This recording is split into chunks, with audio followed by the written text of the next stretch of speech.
এই ভিডিওটা তুমি যদি ইংরেজিতে দুর্বল হও, এই ভিডিওটা দেখা মাত্রই তুমি একদম স্ক্রিনে চোখ আটকে ভিডিওটা দেখতে থাকো। প্রথম কথা হচ্ছে ভাই, দুর্বল বা সবল বলে আসলে কিছু নাই, এটা সব হচ্ছে মানসিক ব্যাপার। তুমি যেই সাবজেক্টটা ফাঁকিবাজি করছো, যেই সাবজেক্টটা তুমি পড়ো না, যেই সাবজেক্টটা তুমি ভয় পাও, পাতা উল্টাও না, সেটাই তোমার জন্য দুর্বল সাবজেক্ট। তুমি পড়লে পারবা না এরকম কোনো কিছু আল্লাহর রহমতে হচ্ছে পৃথিবীতে নাই। পড়লে ভাই মানুষ সবই পারে। তো তুমি যদি মনে করো যে তুমি ইংলিশে দুর্বল, তাইলে তুমি কি করবা? তুমি 1 মাস ভাই টানা ইংলিশ পড়ো, ধুমায় হচ্ছে ইংলিশ পড়ো, তুমি প্রচুর প্র্যাকটিস করো ইংলিশে, দেখবা তোমার দুর্বল জিনিস চলে যাবে। অর্থাৎ এই দুর্বলতা, ভাই আমি অমুক সাবজেক্টে দুর্বল, ভাই আমি বায়োলজি পারি না, ভাই আমি হচ্ছে ফিজিক্স আমার মাথা ঘুরায় দেখলে, এগুলো আসলে একটা মানসিক ব্যাপার। তুমি একটা সাবজেক্ট একদম সেরাটা দিয়ে হচ্ছে পড়ো, প্রচুর প্র্যাকটিস করো, তোমার দুর্বলতা কেটে যাবে। তো যারা ইংলিশে দুর্বল তারা কিভাবে হচ্ছে মেডিকেল অ্যাডমিশনে 15তে 15 পাবা, এবং এই ভিডিওটা শুধু মেডিকেল অ্যাডমিশন না, ভার্সিটিতেও কাজে লাগবে। তো আমি আজকে তোমাদেরকে বলি, প্রথম কথা বুঝতেই পারতেছো, দুর্বলতা একটা মানসিক ব্যাপার। এই মানসিক ব্যাপারটা তোমাকে অতিক্রম করতে হবে। নিজেকে তুমি বুঝাবা দুর্বলতা বলে আসলে কিছু নাই, পড়লে মানুষ সবই পারে। আমি পড়ি না, এই জন্য আমি ইংলিশ পারি না, এটা যদি মাথায় ঢুকাও দেখবা তখন তোমার এই ভয়টা কেটে যাবে। তোমার এই সাইকোলজিক্যাল যে ব্যারিয়ারটা ছিল, সেই ব্যারিয়ারটা তোমার ভেঙে যাবে যে না, আমিও তার মানে পড়লে পারবো। এটা হচ্ছে প্রথম জিনিস। দ্বিতীয় জিনিসটা হচ্ছে ডিটেলস গ্রামার ক্লাস করো। তুমি দুর্বল মানে কি? তার মানে তোমার অনেক ঘাটতি আছে, বেসিকের ঘাটতি আছে, স্বাভাবিক। তাহলে এই জিনিসগুলো ক্লিয়ার করতে গেলে তুমি একা একা পড়ে অনেক সময় পারবা না, কারণ যে জিনিসটাই তুমি দুর্বল, ইংলিশ গ্রামারটা মূলত, গ্রামার হচ্ছে তোমার অঙ্কের মতো অনেকটা, এটা বুঝার ব্যাপার আছে। অঙ্ক যেমন তুমি একটা থিওরি বুঝার পর বেশ কয়েকটা ম্যাথ প্র্যাকটিস করার পরে মনে হয় যে হ্যাঁ এই ম্যাথটা আমি মিলাইতে পারবো, গ্রামারটা এরকম, তোমাকে থিওরি বুঝে বেশ কয়েকটা সুন্দর করে প্র্যাকটিস করে বুঝে বুঝে করলে আস্তে আস্তে তোমার এফিসিয়েন্সি বাড়বে। এটার জন্য তোমাকে ডিটেলস গ্রামার ক্লাস করতে হবে। অফলাইনে মনে রাখবা, কখনোই ইংলিশে তুমি বেসিক দুর্বল, অফলাইনে অ্যাডমিশন কোচিং করতেছো মেডিকেলের, জীবনও তোমার ইংলিশ ওই দুর্বল যারা আসো সবল হয়ে যাবা না। কারণ অফলাইনে ইংলিশের ক্লাসে থাকে মাত্র 4-5টা ক্লাসে তুমি কখনোই স্ট্রং হবা না। তাহলে তোমাকে কি করতে হবে? তোমাকে অবশ্যই হচ্ছে অনলাইনে আসতে হবে। এখন অনলাইনে 2টা অপশন আছে তোমাদের। আমি নিজে RTDS এ পড়াই আমরা, এই জন্য তোমাকে 2টা জিনিস আমরা বলতে পারবো। একটা হচ্ছে RTDS এর পেইড ব্যাচ, সেখানে একদম ডিটেলসে হচ্ছে ক্লাস 6-7 এর বাচ্চাদেরকে ধরে হচ্ছে যেভাবে ইংলিশ পড়ানো হয়, যে আই ইট রাইস, এখানে আই হচ্ছে সাবজেক্ট, ইট হচ্ছে ভার্ব, রাইস হচ্ছে অবজেক্ট, এরকম ধরে ভেঙে পড়ানোর পাশাপাশি প্রচুর প্রশ্ন প্র্যাকটিস করানো হয়, সেটা করতে পারো পেইড ব্যাচে। অথবা আর একটা ফ্রি ভার্সন আছে, nano medical course. Nano medical কোর্সে যে ইংলিশ ক্লাসগুলো করো, সবগুলো ইংলিশ ক্লাস আমি নিজে নিছি, তো আমি জানি ওখানে আমি কিভাবে পড়াইছি এবং প্রচুর প্র্যাকটিস করাইছি। ক্লাসগুলো লেন্দি, বাট বুঝতেই পারতেছো তুমি যদি দুর্বল হও তোমাকে সময় দেওয়া লাগবে। ক্লাসগুলো লেন্দি, তবে তুমি যদি ক্লাসগুলো করো, প্রত্যেকটা জিনিস ভেঙে ক্লাস 6-7 এর বাচ্চাদের মতো করে ধরে হচ্ছে গ্রামার পড়ানো হয়েছে, ডিটেলস গ্রামার ক্লাস। তো ন্যানো মেডিকেল কোর্সের ফ্রি ক্লাস দেখতে পারো, অথবা RTDS এর হচ্ছে আলাদা জিকে ইংলিশ ব্যাচ আছে, সেই জিকে ইংলিশ ব্যাচে যুক্ত হতে পারো। পেইড ব্যাচে যুক্ত হলে তুমি একটা হচ্ছে প্রেশারে থাকবে, একটা রুটিনের মধ্যে থাকবা। আর ফ্রি ক্লাস করলে এটা পুরোপুরি তোমার উপরে, তুমি যতটুকু করবা তত উপকৃত হবা, ঠিক আছে? এখানে তোমার হয়তো বা রুটিন থাকবে না, তোমার নিজের উপর ভরসা রাখতে হবে বেশি। আর নিজের উপর ভরসা কম থাকলে পেইড ব্যাচ তোমার জন্য বেটার অপশন। তো ন্যানো মেডিকেল কোর্স এরকম হচ্ছে ডিটেলস ইংলিশ গ্রামার ক্লাসগুলো করবা। করার পর এই ক্লাসগুলোতে আমরা প্রচুর প্র্যাকটিসও করাইছি, প্রত্যেকটা জিনিস আমাদের সাথে হচ্ছে প্র্যাকটিস করবা। করার পর এগুলোর ডেসক্রিপশন বক্সে দেখবা যে প্র্যাকটিস শিট পর্যন্ত দেওয়া আছে, সেই প্র্যাকটিস শিট থেকে হচ্ছে তুমি প্রশ্নগুলো বসে প্র্যাকটিস করতে থাকো। 2 নম্বর পয়েন্ট হচ্ছে এটাই, যে প্রচুর প্র্যাকটিস করতে হবে। এই ক্লাসগুলো করার পর তোমার বেসিক কাভার হবে, এবং ক্লাসে আমরা প্রচুর প্র্যাকটিস করাইছি, সেগুলোও তোমার প্র্যাকটিস হবে। দেন তোমার নিজে প্র্যাকটিস করার জন্য আরও প্রচুর তুমি প্র্যাকটিস করবা। আমাদের এই ক্লাসগুলোতে প্র্যাকটিস শিট দেওয়া আছে, তুমি সেগুলো প্র্যাকটিস করবা। হাতে সময় থাকলে তোমার কাছে যেই বই আছে, এটা RTDS এর বই হোক বা অন্য যে কোনো প্ল্যাটফর্মের বই হোক বা অন্য বাজারে প্রচলিত যে কোনো বই হোক, সেই বইগুলা তুমি প্রচুর প্র্যাকটিস করবা। সোজা কথা, তুমি যত প্র্যাকটিস করবো তত তোমার এফিসিয়েন্সি বাড়বে, ঠিক আছে? এবং আমি তো আগেও বলছি যে দুর্বলতা বলে কিছু নাই, তুমি যদি সময় দাও একটা সাবজেক্ট তোমার স্ট্রং সাবজেক্ট হয়ে যাবে। তুমি যদি 1 মাস প্রতিদিন টানা 3-4 ঘন্টা যদি ইংলিশ প্র্যাকটিস করতে পারো প্রতিদিন, দেখবে 1 মাস পরে তোমার ইংলিশ অনেক বেশি উন্নতি হবে। এই ব্যাপারে আমি আমার একটা স্টুডেন্টের কথা বলি। 2021 ব্যাচে আমি অনলাইনে প্রথম পড়ানো শুরু করছি, অনলাইনে মানে মেডিকেল অ্যাডমিশন। তো ওই ব্যাচে একটা স্টুডেন্ট ছিল, ঠিক আছে? তো ওই ছেলেটা ইংলিশে প্রচুর দুর্বল ছিল, ওর নাম ছিল তুরিয়া শর্মা, ঠিক আছে?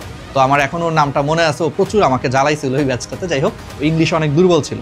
ইংলিশেও বলতো যে ভাই আমি তো ইংলিশে 15-র মধ্যে 3-4ও পাবো না, মানে এতটাই সে দুর্বল ছিল। তো ও আমার ইংলিশ ক্লাসগুলো করার পাশাপাশি প্রচুর প্র্যাকটিস করছে, আমার ক্লাসগুলো করছে আর প্রচুর প্র্যাকটিস করছে। এতে করে সেই ছেলেটা পরবর্তীতে হচ্ছে তোমার ইংলিশে 15-র মধ্যে হচ্ছে 14টা কারেক্ট করতে পারছে মেডিকেল অ্যাডমিশন 21 সালে, এবং সে প্রচণ্ড খুশি। এবং সে আমার বলছে যে ভাই আসলে মানে আপনি যদি ইংলিশ ক্লাসগুলো আপনার ক্লাস করার পরে এইভাবে প্র্যাকটিস করান এবং আপনি যেভাবে উৎসাহ দিচ্ছেন, এটা যদি না করতে পারতাম আমার মনে হয় চান্স মিস হতো। সে এখন ফরিদপুর মেডিকেলে পড়তেছে আর কি, ঠিক আছে? তো এই হচ্ছে তোমার ব্যাপার।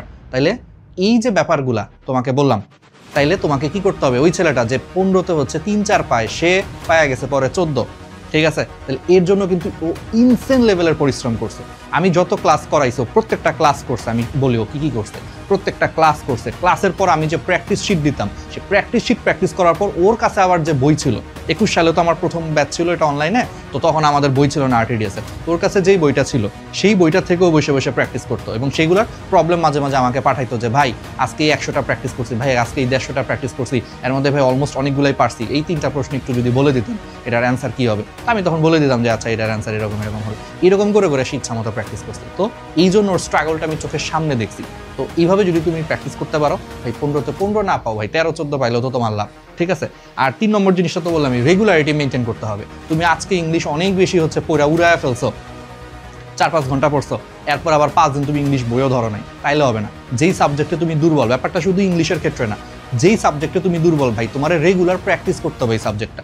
রেগুলার প্র্যাকটিস না করলে তুমি কোনো দিনই কোনো সাবজেক্টে হচ্ছে সবল হতে পারবা না। সো রেগুলার, যারা দুর্বল বিশেষ করে ইংলিশে, 2 থেকে 3 ঘন্টা সময় রাখবা ইংলিশে পুরো অ্যাডমিশন সিজনে, 2 থেকে 3 ঘন্টা প্রতিদিন প্র্যাকটিস করবা, থিওরি পড়বা আর প্র্যাকটিস করবা, থিওরি পড়বা প্র্যাকটিস করবা, থিওরি পড়বা প্র্যাকটিস করবা। আর আটকে গেলে তো বললাম আমাদের বিস্তারিত ক্লাস আর আমাদের পেইড ব্যাচে থাকলে তুমি রেগুলার গাইডলাইনে থাকবে, ওটা আরও স্মুথ হবে জিনিসটা। আর সাথে হচ্ছে ভোকাবুলারির জন্য কি করবা, ভোকাবুলারির জন্য হচ্ছে কিছু প্রিভিয়াস ইয়ারের কোশ্চেন সলভ করবা, BCS এর হচ্ছে তোমার প্রশ্নগুলা, তারপর হচ্ছে তোমার বিভিন্ন সরকারি চাকরি পরীক্ষার প্রশ্নগুলা, বিভিন্ন ভার্সিটি অ্যাডমিশনের প্রশ্নগুলা প্র্যাকটিস করো। ভোকাবুলারিতে আসলে সত্যি কথা হচ্ছে কমন ফেলানোটা খুবই কঠিন, টু বি অনেস্ট, কারণ ভোকাবুলারিতে ইংরেজি থেকে হাজার হাজার লাখ লাখ শব্দ আছে, ওই লাখ লাখ শব্দ থেকে যে টিচার কোন শব্দটা তোমার পরীক্ষায় দিবে এটা কেউই আসলে বলতে পারে না, তাই না? যেমন হইতেই পারে যে ধরো তোমার যেই স্যার আজকে প্রশ্ন করবে, আগের দিন দেখা গেল সে একটা ইংলিশ মুভি দেখতেছিল, ইংলিশ মুভি দেখতে যায় তার একটা শব্দ তার ভালো লাগছে, যে এই শব্দটা কালকে ভোকাবুলারিতে দিয়ে দিতেই পারে, কিন্তু এই জন্য ইংলিশ ভোকাবুলারি আসলে একদম কমন ফেলানোটা কঠিন। তবে তুমি যদি প্রিভিয়াস ইয়ারের হচ্ছে BCS প্রশ্ন, মেডিকেলের প্রশ্ন, ডেন্টালের প্রশ্ন, সরকারি চাকরি পরীক্ষার প্রশ্ন, প্রাইমারি শিক্ষক নিয়োগের প্রশ্ন, তারপর হচ্ছে তোমার বিভিন্ন ভর্তি পরীক্ষার প্রশ্নগুলো যদি একদম অপশন বাই অপশন করে যদি পড়তে পারো যে এই প্রশ্নের অ্যান্সার কি এবং কেন এ অ্যান্সার হইলো, BCD কেন অ্যান্সার হলো না, বি এর অর্থ কি, সি এর অর্থ কি, ডি নম্বর অপশনের শব্দটার অর্থ কি, এরকম করে তুমি যদি প্রত্যেকটা অপশন ঘেটে যদি মনে করো যে 400-500 প্রশ্ন যদি সলভ করো, তাহলে তোমার মোটামুটি প্রায় 2000-এর মতো প্রশ্ন, মানে 2000-এর মতো হচ্ছে ভোকাবুলারি শেখা হয়ে যাবে। মানে আমার কথাটা কি বুঝছো? ক্যামেরা প্র্যাকটিস করতে বলতেছি যে ধরো BCS একটা প্রশ্ন আসছে, এইটার অ্যান্সার মনে করো বি, তুমি তাহলে ওইটার শব্দের মানে কি এবং এটার অ্যান্সার কেন বি এটা তো তুমি জানলা, কিন্তু অ্যান্সারটা এ কেন হইলো না, সি কেন হইলো না, ডি কেন হইলো না, তুমি যদি এই 3টারও যদি অর্থের মিনিং জেনে যদি পড়তে পারো, তাহলে তুমি একটা প্রশ্ন সলভ করলে তোমার কয়টা শব্দের অর্থ শেখা হইলো? 4টা শব্দ। তুমি এই অপশনের শব্দটারও অর্থ জেনে ফেললা, বিরও জানলা, সিরও জানলা, ডি এরও জানলা। এইভাবে করে তুমি যদি 400-500 প্রশ্ন সলভ করতে পারো বা মিনিমাম 300-400 প্রশ্ন সলভ করতে পারো, আল্লাহর রহমতে এনাফ। কমন আসলে এখান থেকে আসবে, না আসলে ভাই কেউই কমন পাবে না। আমাদের RTDS এর ইংলিশ বই আমরা এই কাজটাই করছি, প্রত্যেকটা অপশনের হচ্ছে আমরা ব্যাখ্যা দিচ্ছি ভোকাবুলারি গ্রুপ, সিনোনিম অ্যান্টোনিমের ক্ষেত্রে প্রত্যেকটা অপশন, যে কেন এটার অ্যান্সার এ হইলো, বি কেন হইলো না, সি কেন হইলো না, সি এর অর্থ কি, ডি এর অর্থ কি, এরকম করে আমরা দিছি। সেইভাবে যদি পড়তে পারো তোমার ভোকাবুলারির পার্টটাও আশা করি তুমি ভালো করবা। তাহলে এইভাবে যদি তুমি মনে করো, এইভাবে প্র্যাকটিস করো, যা বললাম অক্ষর অক্ষর যদি পালন করো ভাই, 15তে 15 পাওয়ার টার্গেট। আল্লাহর রহমতে হচ্ছে যে মিনিমাম 14-15, 13-14 পাবা, ভাগ্য ভালো থাকলে কমন পেয়ে গেলে 15তে 15, না হলে ইনশাআল্লাহ 12-13-14 পেয়ে যাবা, তুমি অনেক ভালো করবা। ঠিক আছে, তো তাহলে দেরি না করে এইভাবে পড়তে থাকো, ক্লিয়ার? এই জিনিসগুলো হচ্ছে নিয়ে কাজ করো, আমাদের সাথে হচ্ছে যুক্ত থাকো এবং সবাই DMC স্টেশন ইউটিউব চ্যানেলটা এবং DMC station Facebook group search দিয়ে যুক্ত হয়ে যাও। আমি তোমাদেরকে একটু দেখায় দিই। আর সাথে হচ্ছে আমাদের ভার্সিটি স্টেশন যে গ্রুপটা আছে, এটা ভার্সিটি অ্যাডমিশনের জন্য আমাদের একটা সিস্টার কনসার্ন আসলে DMC স্টেশনের। তো এখানে তুমি যুক্ত হয়ে যেতে পারো, ফেসবুকে সার্চ দিয়ে যুক্ত হয়ে যাও। 13,000-এর উপরে ছাত্রছাত্রীর মধ্যে যুক্ত হয়ে গেছে, তুমি যুক্ত হয়ে যাও, সম্পূর্ণ ফ্রি। এটা আবার কেউ ভাবতে পারো যে ভাই এরা মনে হয় course, free group, public group, এখানে ফ্রি ক্লাস, ফ্রি গাইডলাইন দেওয়া হয় ভার্সিটি অ্যাডমিশন নিয়ে। ঠিক আছে, যুক্ত হয়ে যাও। আর আমাদের মেইন যে গ্রুপটা DMC স্টেশন, সেখানেও তুমি যুক্ত হয়ে যেতে পারো। ঠিক আছে, ফেসবুকে সার্চ দিও DMC স্টেশন লেখে, প্রায় 3,89,000 ছাত্রছাত্রী অলরেডি পাবলিক গ্রুপটায় যুক্ত আছে, তুমি যুক্ত হয়ে যাও। ইউটিউবেও DMC স্টেশন ইউটিউব চ্যানেলটা সাবস্ক্রাইব করে রাখো, বেল আইকনে প্রেস করে রাখো। দেখা হবে অন্য কোনো একটা ভিডিও নিয়ে।